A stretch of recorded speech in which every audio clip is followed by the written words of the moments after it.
All right, I'm back. Let's go ahead and finish this up.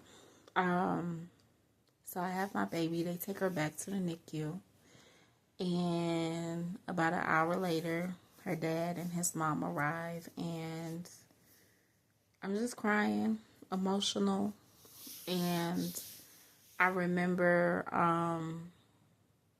calling people and letting them know why I did this. I don't know, but I remember calling people and letting them know that I had had my baby. And one of the people that I called was my adopted sister who I had grew up with. So the next thing I know, her, my other adopted sister, and my aunt, they came to the hospital. Now, mind you, she's been toxic and a major part of my depression pretty much my whole life, and definitely during my pregnancy. She had the nerve to think that she was going to take part in naming my baby. Ma'am, where? And I was like, nah, I already have a name picked out for her. Only me and her father are naming her, and which we did. It was only me and her. And she got mad and upset about that, and I'm just like, I don't have time for this. I really don't. And so about 4 hours later, I don't know why it took so long. I guess they had to get my baby stabilized and all that. But after it felt like 4 hours. It could have been a little sooner, but it felt like 4 hours. We were finally able to go back and see my daughter, and she was 1 pound and 14 ounces. Y'all, she was the most beautiful baby that I have ever saw. But she was the most smallest baby that I had ever saw. And I seen her, and she's hooked up to these tubes. She got this hat on her head. I'm sorry, y'all, I'm getting emotional. It's like, when you think back to certain things, you just feel like, but the grace of God, though. And her little feet are turned in. Her feet were smaller than my pinky. Like, they were smaller than my pinky. Like, she was just, that's not a good reference. It's a baby, but yeah. And, it was just so emotional. But something inside of me was telling me I had to be strong for her. So I prayed over her, and I'm just like, some kind of way we're going to get through this. When I was pregnant with her, I remember one night we had went to church. We had went to her dad's church. And this lady, and I hadn't told anyone in the church I was pregnant. Like, it took forever. And so this minister came up to me. I didn't know her. They were visiting from another church. And she was like, "Are you pregnant?" And I just froze. And I'm just looking. And I didn't answer her. Like, I couldn't answer her. And she was like, "I see a beautiful little girl, and she's going to be the apple of her daddy's eye. And God got you." And mind you, we had made the decision to wait to see until the baby was born what we were going to be having. So I had no idea. I desired to have a little girl, but we didn't know. And her telling me that is what really sustained me and brought me through. My baby was in the NICU for 2.5 months. She did not have to go on the ventilator. It was one time where she was getting an infection and she was having bradycardias, and they was like, we might have to put her on the ventilator. And I'm like, no, we're not doing that. And I just remember going and just praying, and I would tell her, God is your strength. God is your strength. I would talk to her, and I can even remember back now, she just had this biggest smile.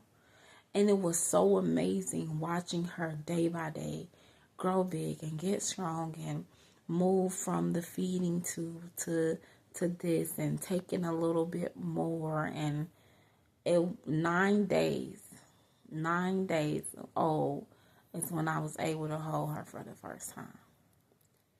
And I was just in awe.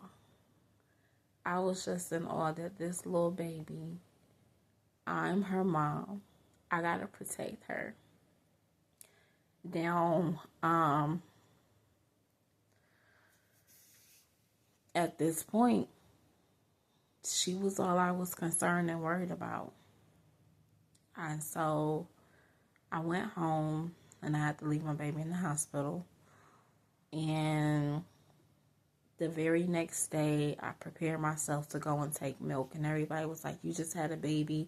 You got to stay at home. You can't be. Who else going to do it? So I was going back and forth to the hospital because I would pump my breast milk and take it. And I was just wake up at 3 o'clock in the morning calling, how's my baby? Going up there, visiting hours, sitting the whole entire time. And it was my life. And at this time, me and my best friend had reconnected. And so she was definitely a help. The grandmother, his mom would go and he would go.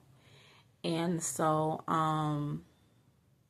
like a few days later after I had came home, we got back up a little bit, I ended up getting into a car wreck. How crazy was that, right? Ended up getting into a car wreck. And I'm just like, oh, God.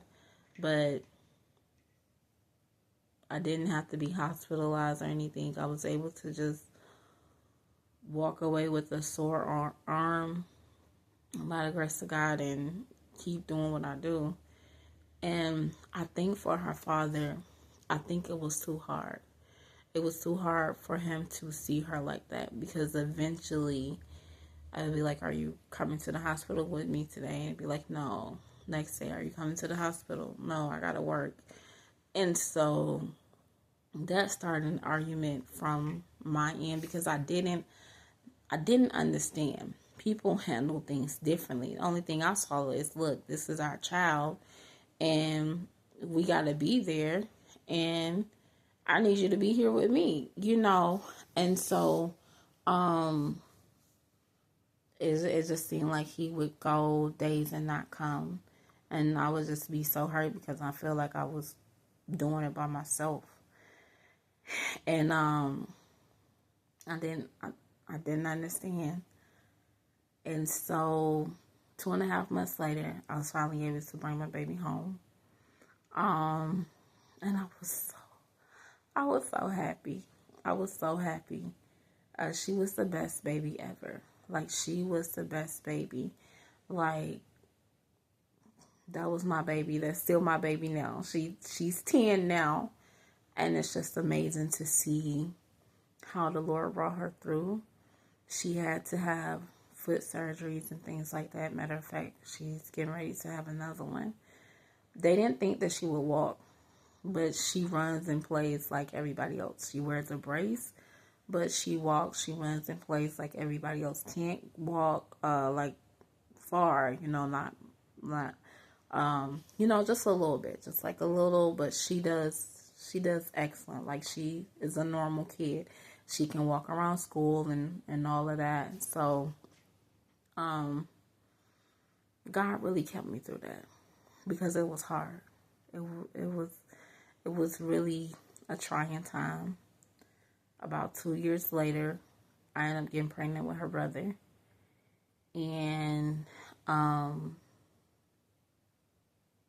he came, he was 38 weeks. He was 38 weeks, 6 pounds and 2 ounces, because I believe that I could carry a baby full term. I believe that, like, despite this, what has happened, I can have a baby full term. And I'll just talk about the kids. So the next video, I'll get back to the, I'll get back. And so then another, like, year and a half, I ended up having twins and carrying them to 35 weeks. And that was it. No more. They are beautiful. They're definitely beautiful. So, but we're going to dive into that. We're going to dive into that. I'll be back with another part 4.